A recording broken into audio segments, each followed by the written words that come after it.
Hey, most brands are still staring at dashboards, chasing ROAS and CAC like it's the whole story. But what if the scorecard era is actually over and growth now belongs to brands who can actually diagnose behavior and not just report on it? Today, we're breaking down narrative analytics and talking about segmentation in a fluid way and product intelligence as the next growth frontier. Happy to welcome to the Beyond the Cart podcast, our special guest, Hailey Sims. I'm your host, Kyle Hamer. Hailey, welcome to the show, and we're so happy to have you. Thank you for having me. Awesome. Well, before we dive into all those really amazing topics, Hailey, tell us a little bit about yourself and your background and what you're up to. Yeah, so I got my start in customer data analytics marketing, was doing that and have brought some of those skills to my current company, Decile, and we are helping e-commerce brands grow profitably and understand who their customers are, how they can better target and market to them, and really just understand their business at a much more deep level. I love it. I love it. And can you tell us a little bit more about Decile and what you talked a little bit about your understanding your customer in more detail. How do you do that? Yeah, so the Decile platform, we bring in, you know, e-commerce brands data. So whether that be from Shopify or other platforms, we bring in customer data, order data, all of that from the source. We enrich customer data. We are doing identity resolution. And then we stitch that together in our platform to be able to come up with, predictive insights, personas that are custom to those brands, various, advanced KPIs and factors that you aren't going to get out of your standard reporting. We're also able to bring in more custom data from, product catalogs that are more in depth or more specialized dimensions. And then we provide all of that in some dashboarding and reporting. But the newest thing that we're really excited about is our e-commerce analytics AI agent, Luma. Very cool. Very cool. I'm sure we'll probably jump into that here during the course of this conversation. So what's really cool is having a platform like that gives you a lot of context and scope when it comes to analytics and data and customer segmentation. And that sort of leads us to the topic where we're kind of talking about how we move away from dashboards and kind of shifting towards this narrative analytics. And you sort of claim like the scorecard era is over. Explain sort of like what you mean by that and maybe where most e-commerce operators sort of misunderstand their dashboards right now. Yes. So like I said, I got my start in dashboards, analytics, working on data teams as an analyst. And, I think the thing that any business gets wrong about dashboards is thinking that a dashboard is going to solve all of the problems. And that the same dashboard can work for everyone. And the reality is that every person, every brand, every team has different reporting and analytics needs. And when you try to one size fits all dashboard a reporting solution, it doesn't really get to the needs that they have. And so, we kind of fell into this era where I think everybody they wanted to see the data, they wanted it to be understandable, and our solution to that was dashboards. But then we fell into that trap of, it's not necessarily answering the question that I have, and, how can I make it more personalized to me? And something that we found at Decile that we were running up against is that we were trying to give our users and our brands the ability to customize. But in doing so, we were giving too much complexity to them to try to navigate. And so what we feel like we're able to do with something like Luma is give them all of their needs and desires in terms of customization and the ability to get the reporting or analytics that each user needs, but not in a one size fits all dashboard where you kind of get lost in just, I have all these numbers, I don't know what they mean. They're not actually answering the question that I have. Especially when you just get, like, the scorecard, the KPIs, you have a bar across the top with all of these numbers. Right. What you're really missing from that, though, is the story.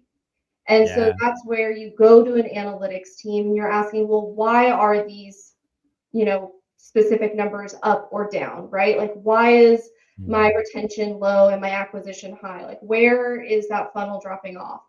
And so that's really the thing that I think people often get wrong, is just, thinking that the dashboard is going to solve the problem. And while it can give you some insight into, the data and having the actual numbers, it's not getting you to the real diagnosis and the Right. reasons why those numbers are appearing the way that they are. No, that's great. I mean, it kind of dives into the reality of like just reporting a metric versus actually diagnosing performance and understanding a root cause. And I think that is an important piece, because I always felt like data by itself is of no value unless it's actionable, right? Yep. Or actually giving you some point of action off of it. Other than Mhm. that, it's just kind of noise. And so I think that's a really important distinction that you made in sort of understanding and diagnosing performance versus just, here's 5,000 metrics that are now in your dashboard, and Right. none of So them what? actually tell you anything of value.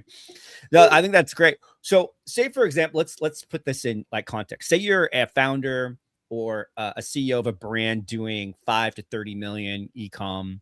And what specific blind spots do you feel like traditional dashboards create? Say you're at that size. Like, what are those traditional dashboards potentially really missing?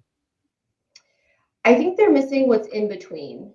So Hmm. when you highlight or elevate certain metrics, it also encourages certain behaviors, right? So you Right. are going to act on what you see and you're not going to act on what you don't see. And Mhm. so if you are given, some kind of dashboard out of the box, you see 5 KPIs across the top, you think these are the things that I should care about, these are the things that should matter. Yeah, In reality, maybe those aren't the right things for your business, or for sure. that's not really where you are in your journey right now. So if you are looking at something like revenue and you're like, hey, my revenue has been dropping, I don't really understand why. Maybe you Mhm. have a subscription business that you've kind of been just letting run on its Ignoring. Yeah. own and haven't really been Yeah. paying a lot of attention to. And as Yep. you've been losing subscribers, you've seen that revenue kind of go down. And so there's, things like that, where if that elevated or that metric is not elevated, it might not be something that you're Mhm. paying attention to because you don't see it. And then that's not necessarily indicative that that's not something that actually matters to your business. Yeah, no, that's great. And I think that's kind of where sort of the narrative analytics kind of comes into it, right? Where you can tell the story. How would you define narrative analytics in practical terms? Like if I opened an analytics stack and how would it look different if I opened Decile versus Shopify or GA4, dashboard? Well, one, we do have Luma. So what we've done is really pushed on being able to answer that why and the so what between metrics, and having Mhm. it feel like you have an analyst that's on your team able to tell that story for you, right? Marketers, a lot of e-commerce operators, they want the data to support their decisions, but they're not Mhm. trying to be full-time analysts, right? And so Right. Sure. if they have an analytics team, their backlog is probably really long. It's going to take a while to get the answers that you need, but you need something fast enough that you can actually make that decision Mhm. this week, this month, not next quarter, next year. Yeah, for sure. And so there's, bottlenecks on analytics teams to get you that kind of Mhm. insight so that they are the ones that are telling you that story. And so we have done that with Luma so that you That's can great. either get those analysts to be able to really service more of your brand, or Mhm. you maybe don't need to get an analyst at all because you're able to have somebody explain and work through that data for you in order to support that decision making. That's great. And I think versus that's one of, yeah, becoming an analytics, pro. for sure. And I think that's one of the beautiful things about AI is it can process that data so much faster than Yeah. even your analytics person. So I love that. What's it maybe, and you don't have, if you don't have one, that's fine. But is there an example off the top of your head, maybe a client or in your past where the dashboard maybe said one thing, but the behavioral narrative story underneath said something completely different? Anything that, like, a story that you're like, oh wow, this is a great like share. So when we were testing Luma, we, were working very closely with a couple of our brands who were giving us great feedback on what was working, what wasn't. And one of the really interesting things was we had one brand that was basically testing hypotheses. So they weren't doing the analysis, right? Like by their own admission, we don't have the time. We don't have the Sure. time. Like we would love to, but it's just not happening. They started using Luma. And they're like, well, now we had these things that we were kind of going off on our gut, but then we were able to ask Luma, and it was actually able to give us the numbers and validate our decisions. So, a couple of examples were looking at loyalty tiers. If you're changing the free shipping for a loyalty program, and what tier you need to be in order to get that benefit, how is that going to impact those customers and their purchase behavior? Or, strategic planning as a thought partner. When you have that data to back up the insights, it's not just generic, it's actually your brand's data. Being able to say, hey, like this is what we're looking to do in, at this point it was, 2025. So this is what we're trying to do in 2026. And these are the areas that we're looking to focus on. What are the numbers that we should be looking at to either validate that or to point us in a different direction? And that That's was great. just, those are not things that you're going to get from a dashboard. And then very lastly, I'll just say, with the ability to work with the data dynamically, as I kind of mentioned before, every brand has different needs. They have different, product hierarchies. They have different metrics that they care about.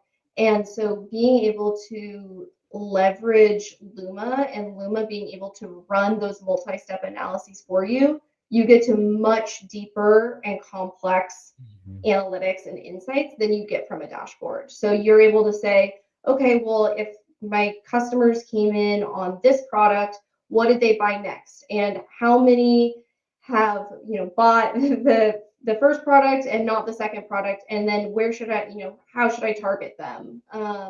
So being able to do much more granular segmentation in a very data-driven way, that's just not something that you're going to get from a dashboard, or it's going to require so much technical ability in order to manipulate and operate that dashboard that it's going to be, either something that you just don't do because the barrier is too high, or it's just inaccessible to somebody who doesn't feel really comfortable in that kind of world.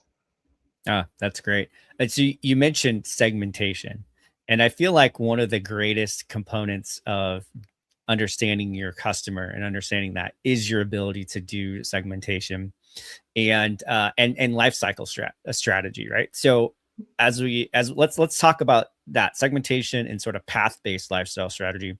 Why do you feel like static segmentation, like new versus returning or VIP versus non-VIP, that kind of scenario, it's maybe becoming insufficient in 2026 in e-commerce? I think it really lacks the the changing nature of a person, a purchaser, a customer. They're not invalid, right? Like those are still Sure. good ways to look at customers, but Yeah. you even take something like new versus returning. It Mhm. actually can get really nuanced. Are you talking about a new versus returning customer over their entire lifetime? Are you talking about a new or repeat order in a period? Or just a second order versus like a completely new order? And all of those have very nuanced meanings. And you go to different platforms, they're going to have different definitions, which maybe fall into one of those. and how can you navigate between which one you need in that moment, right? Am I looking for all new customers or only new customers in this period? Am I looking for customers that I already had but were new in this period? Maybe it's a really big promotional period and you want to know how many of your existing customers came back and made a new order after maybe they lapsed. And so looking at all of that behavior and being able to not just segment a customer into one group and that is who they are forever, but really be able to, continue to grow with them as their journey is changing and continue to, either market to them, target them, and interact with and engage with them in the ways that make sense for based on where they are. Yeah, that's And great. that's always changing. Yeah, no, I think that's super smart, and I think it's just the reality of how you actually interact with a brand, how you purchase and shop, and that's kind of leads to that sort of path based life cycle strategy. What do you like? What does it mean to segment? So let's define this a bit. What do you explain? What does it mean to segment by path instead of by persona? Sure. So one of the things that we do also at Decile is, a brand comes in, as I kind of mentioned, we get all this customer data, we enrich it, and we build custom bespoke personas to that brand out of the box. So, based on the entire customer base, we choose some number, usually it's between like 4 to 6 personas based on we model out these personas and then we fit customers into whatever persona they most align with. As new customers come in, they get assigned into those personas. So that's like one set of evolving personas, and as your new customers come in, they kind of get slotted into which persona they fit best with. Mm-hmm. But there's also the path of looking at the actual like products and purchasing behavior. So one example is looking at, maybe you have a hero product and that it's really good at acquiring customers, but it's not very good at retaining them.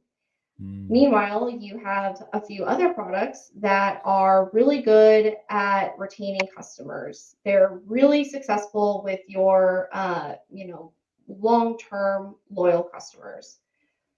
You're introducing a new product. You want to marry both, right? You want it to be performing an acquisition, and you also want it to retain customers, or have them, come back and make that time to the second purchase shorter. And so that's one example of some usage that we saw happening recently where a customer was looking at, this exact example, and the products that they were kind of evaluating against was like, okay, well, can I look at this by color? Can I look at this by fabric type? Like, what are the things that are really driving some of the performance between that acquisition hero and the retention hero? And maybe there's elements of those that we can combine into this new product that we're developing. That's cool. And that's just not something that you're going to get out of a dashboard, right? Like you can maybe hire a consultant or an analyst on your team to kind of do that, but that's not something that you're going to get very quickly. There were answers to this in under 10 minutes, right? That back and forth of like, look at it by color, look at it by fabric type, like what about by style? Is it a short? Is it a pant? Things like that. That's awesome. What I think that allows you to do with your life cycle marketing is just speed up your iteration too. Like if you can do that in 10 minutes and you have it like, oh, well, look at this connection. Let's go test it. Let's design a campaign, roll it out there and see what kind of lift we get out of it. Just speeds up your process, right? And I think that's super beneficial. Yeah, exactly. So like if someone wanted to move from say like a static email flow to like a path-based lifecycle strategy, what's the first operational shift they need to make? I mean, you mentioned one of them, and that is just get clarity on your data, right? You need to be able to have that insight to do that. Is there any other maybe operational shift that kind of comes to mind if you wanted to move into more path-based lifecycle?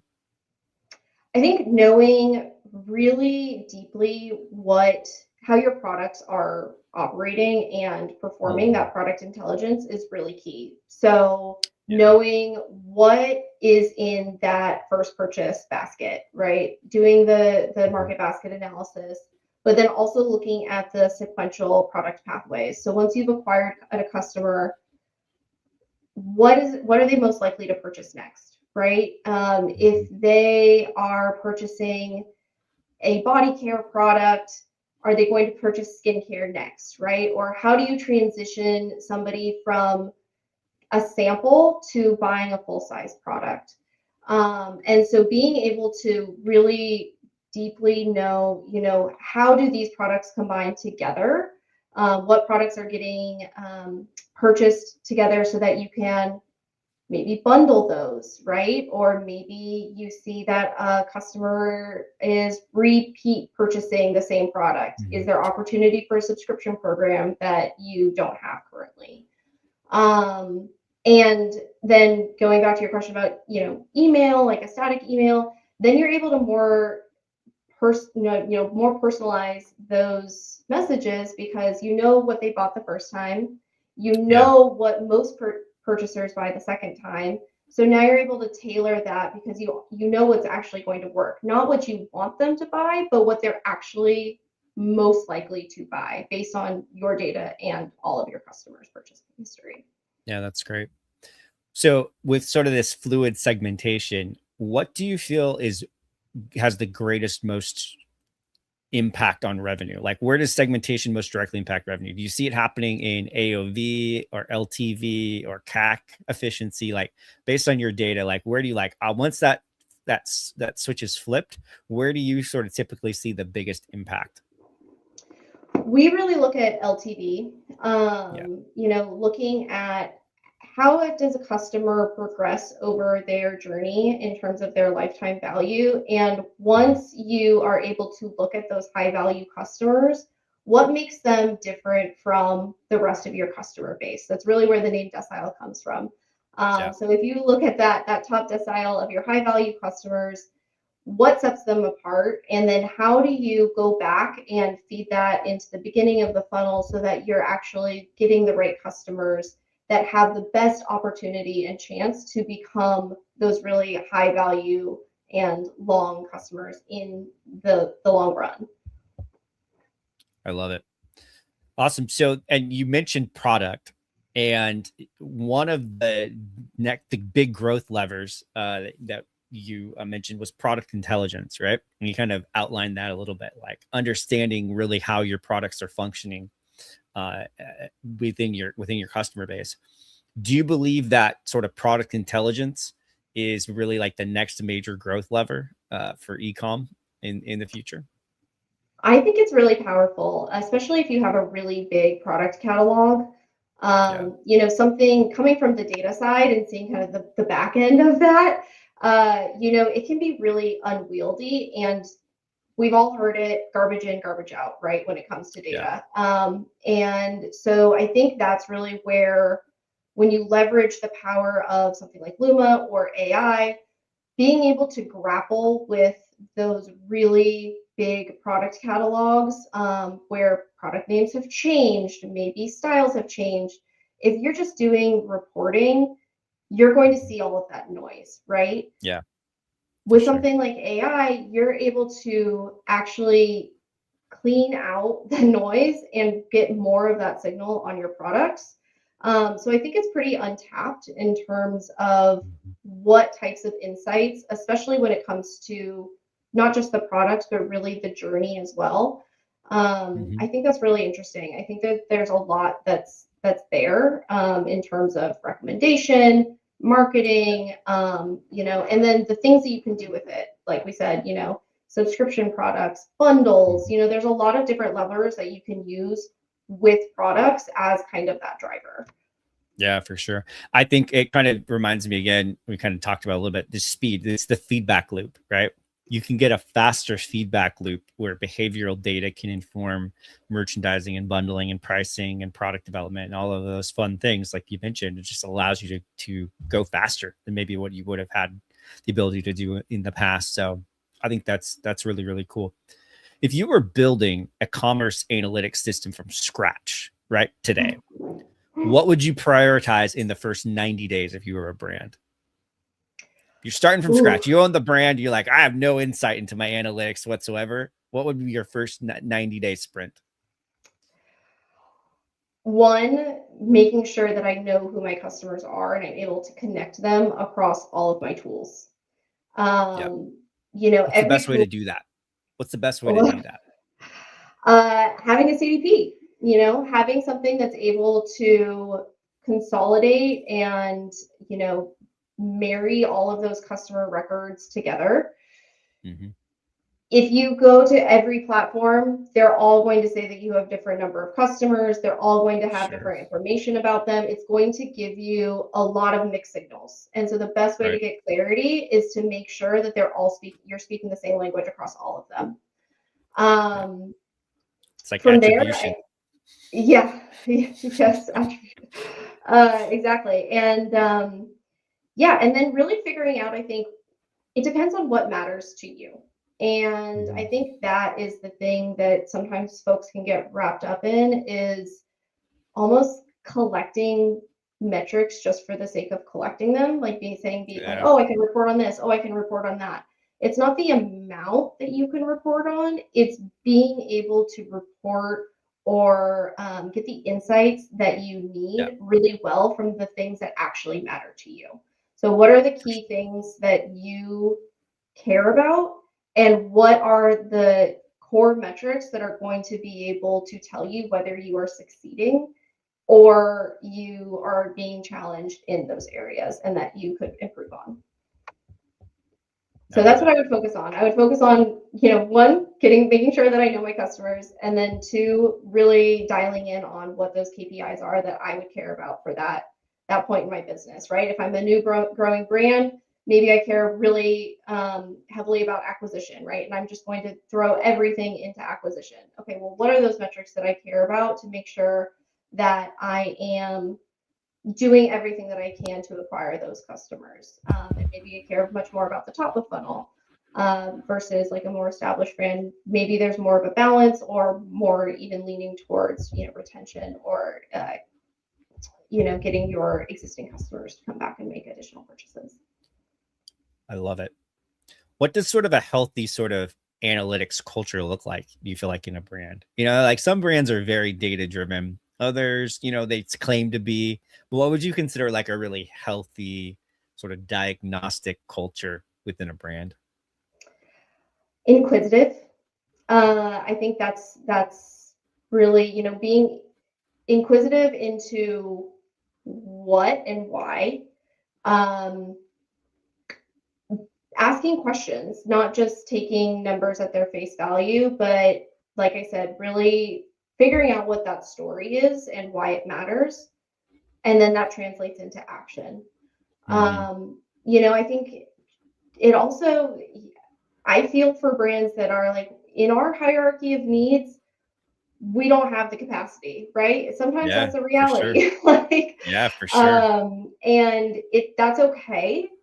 When you are in the space, though, where you are looking for answers, being able to use data and really dig into like, what is it? Why does it matter? And then what do I do about it? Telling that story, discussing data and having a healthy data and analytics culture is not necessarily just accepting results on their face, but really engaging with them and allowing that discussion of, well, what about this? And what about that? And everybody, I think the coolest thing is that everyone from different parts of the business brings different perspectives, or they know different things, right? Like, hey, like we decreased our marketing spend during the month of January. Maybe that's the reason why we see some of these sales go down. Maybe it's not actually a product problem, right? So that I think is like really valuable. And so being able to democratize those insights and bringing more parties to the table to have, the ability and visibility to see what it is that people are looking at, what kind of decisions that they're making, and also bringing their lenses is really like what's going to make the best kind of data culture. I love it. That was awesome. Very good stuff. No, this is cool. Like this is this is the fun way. So the cool thing about what you're doing with Decile is you're taking like the nerdy analytics and making it radically practical. You know, Yes. like using the AI, like using Luna, it's like becomes like I'm talking to the AI about my own data, and it's Mhm. not necessarily hallucinating, you know, chat GPT or whatever. It's like, hey, this is some random data on the internet that just make it. It's like this is actually talking about your customer personas. Mhm. That's really cool. It makes it very tangible and real, and so it tells that story in a way that allows you to ask the important questions and get some answers based on that data. So I think that that's really cool. Thank you. Yes, it's very exciting times. I Absolutely. get That is. there's a lot of AI hype. The thing that we really wanted to do with Luma to make it different, though, was there are the generics, right? Yep. You upload your data, but then it only has that Sure. CSV or whatever it is that you've uploaded. It's not living, it's not live.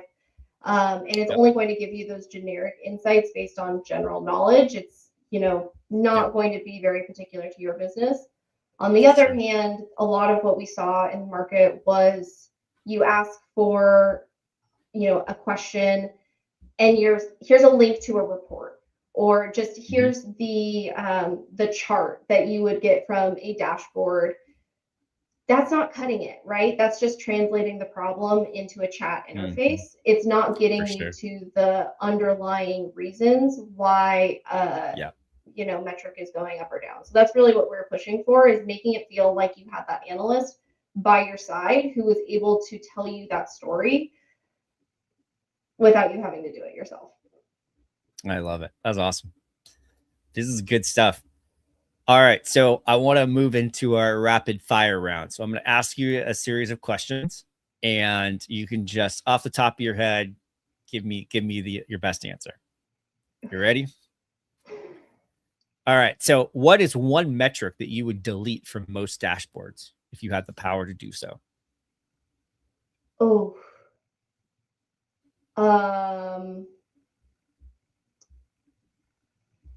that's hard. That is a hard one. There's Eh, one metric that you over your course of your career, you're like, you know what? This metric doesn't really matter most of the time. mm,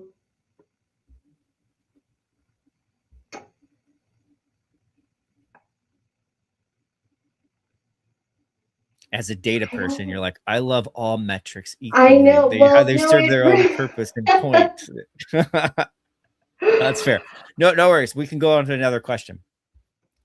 Or you can think about it. One, I'll think okay, about here's the it. next one. One behavioral signal that brands should obsess over. Ooh, that is a good one. Okay, a behavioral signal that brands should obsess over. I would say the time to the second purchase. That's a good I one. think I like something, that one a yeah, lot. a repeat purchase in a small time frame is infinitely more valuable than a repeat purchase 4 years later. 100%. Love that. That is very cool. All right. Question number 3. What's the most overrated growth lever in e-commerce right now?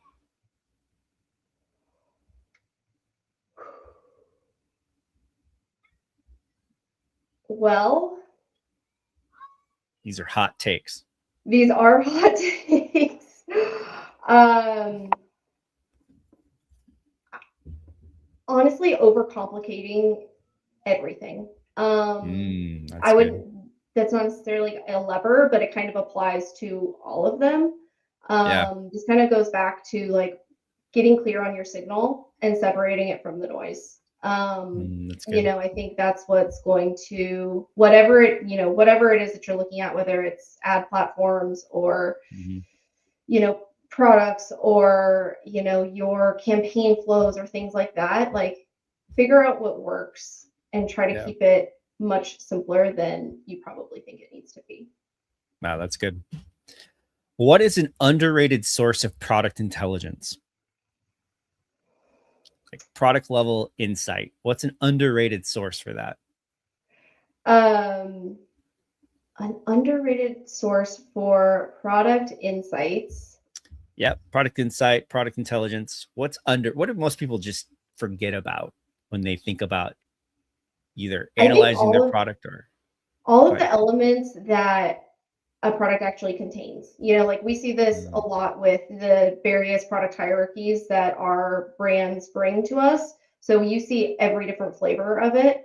And you can get a lot richer insights when you have a little bit more granularity, like we were saying earlier about like the color or the fabric type or the style, the pattern, right? Like once you are able to start kind of finding trends or commonalities between the combinations of those, I think you can get to some really interesting insights.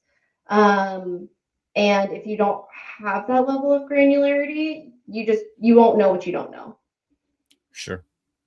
Yeah, no, I love it. That's great. CAC or LTV, which matters most? LTV. I love it. Spoken like a true data person. It's the most longer term. It's like short term versus long term, right? It's like that's the thinking that most people kind of confuse. It's like CAC is like short term, short term, short term. In fact, I've seen some brands like optimize for their customer acquisition cost, ignoring the lifetime value and almost cutting off that sort of flow and funnel that's driving that repeat purchase growth because they're so obsessed with just that top cost customer acquisition. And yeah, I love that. Yeah, I think especially these days with like, there's just so much more variability with social media and products going viral, right? Like it can be, you hit one of those moments, acquisition can be easy. How do you keep those customers and how do you really continue to ride that moment for as long as you possibly can, right? Like how do you convert those customers that you might get in these like really big peaks to be something that really matters to your brand in the long term? Yeah, I love that. AI and analytics. Is it hype or are we at an inflection point? Inflection point. Absolutely. I mean, I can't tell you the insights that some of the brands that we have using Luma, what they are getting out of it are things that we would take weeks, they would take weeks or months, or frankly, like some just wouldn't be able to get because the data is too complex. Like you really would need somebody to be able to go into like a data warehouse. If you don't have that capability on your team, AI is going to be an absolute game changer for you. For sure. No, that's good. No, that's cool. I mean, that is awesome. Awesome. Okay, we got a couple of questions popping in, so we have some time. So let's dive in and answer that. So Nina, good questions. You see a lot of saturation in the market. How do we build your differentiation? Can't even read that real quick. In terms of your brand, Nina, like how do you stand out and be different? That's a good question. Yeah, Hailey. So what's your, kind of setting yourself apart from a brand? Is there anything that you find within your customer analytics and data that helps inform some of your brand decisions and how you stand out in the market based on your I think experience? one of the things that has been super interesting that we've seen with Luma, so we were talking about some of those product analytics and like bundling opportunities, for example. One of the things that we have Luma do is, kind of not just here are the products that are purchased most frequently together, but also when you are looking at those bundling opportunities, here's the ways that you can present them, or here's the messaging that might make sense, or why these products are going to matter to this specific customer. And so getting just more personalized, both to the customer in terms of segmentation, but then also with the messaging. So, what it is that you are, going to them with. I think that's what's going to build the most differentiation. Like if your products are truly stand out, and they are, then you should be, you have the ability to tell your story of what makes them different. And, especially if you're looking at putting them together, no other company has the same two products that you do, right? So tell Right. that story about what makes that that routine or that outfit special. Love it. That's great. Awesome. Awesome. Yeah, that's a great question. Where do you think analytics and commerce is heading over the next 5 years? They'll all be running off of Luma and using AI. I will say, I think there's, as much as I think that dashboards are dead, Yep. there is something to be said for, your quick hit, like I just need to see kind of where things are, right? Mhm. So I'm not saying that that will completely go away, but I think the endless dashboards, the endless reports, static data, that's all going to be going away. And I think that really telling that data story, so being able to not just point metrics, but Mhm. weaving them together and understanding how they are relating to each other, what they are doing, positively or negatively, and how that's going to impact your business. That's really where the analytics is going. Oh, that's great. I love that. Yeah, it's exciting times for sure. And I think that some like the tools that you're building, it just empowers brands to be able to do that work, right? And free people up instead of like crunching out data or looking at CSV files and Excel documents. Like they're actually like taking action at a faster pace, right? And again, kind of the theme of this conversation is it speeds up the process, right? You're just making yourself more efficient. And I think that the more you can lean into it, right, as a brand and as a business owner and as a founder, if you're not, your competitors are. And that should make you take a second thought about how you're approaching AI and what you're doing with it, because they're just increasing their speed of implementation, and that could be a problem if you're not Yeah. keeping pace. And I think, folks don't sometimes like, well, what do I ask? Or I don't have questions. And I think something that folks don't always recognize, because we are making these decisions so fast during the day, right? Mm-hmm. But all day you're making decisions about your business or Yeah. what it is that you are doing, and at every one of those decision points you're choosing a path, and in choosing Mm-hmm. that path you're inherently answering a question. And so it Right. doesn't always necessarily need to be formatted as like a sentence with a question mark at the end, right? Mm-hmm. But really kind of evaluating like what are the decision points that I'm making during the day, and if I had something that would be able to give me the information that I needed to make a more informed decision, why wouldn't I want that, right? Like I want to be able to know that I'm doing something that is actually driven by true behavior, true insights, and not just, Yeah. I think this is the right move. Right. And so I think that's where it's really powerful that, you know, those decisions, and it's not just data for, again, the sake of analyzing it or the sake of reporting on it, but what it's there to do and the reason why it matters is to make Mhm. your job easier, to make it faster, to make those decisions so that you can keep going with your day. Absolutely. I love it. This is great stuff. So, Hailey, how can people get in touch with you? They can find me on LinkedIn or at decile.com. I love it. Well, this has been awesome. So, if dashboards tell you what happened, it's the diagnosis, right? It's the narrative that tells you why. And the product intelligence tells you what to build next. And those are massively important distinctions and things to lean into. And I think that brands that win this decade won't just measure performance, they interpret it, and it helps to guide that next step. So I love it. I think you're right on the edge and the cutting edge of where analytics is headed and where we need to be right now. So that's awesome. So Hailey, thanks for showing us what the future looks like. Thank you for having me. Awesome. Thanks, everybody.